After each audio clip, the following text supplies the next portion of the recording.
अरे उम्र हाथ में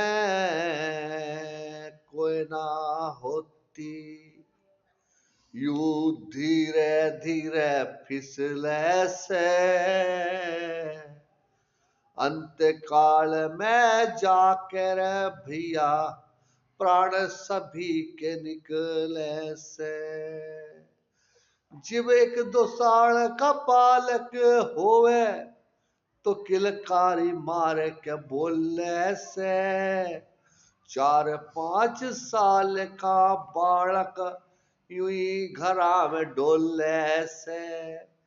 जीव हो जावे 5 साल का, अरे जीव हो जावे 5 साल का तो स्कूल की खातिर निकले से उम्र हाथ में कोई न होती, यू धीरे धीरे फिसले से।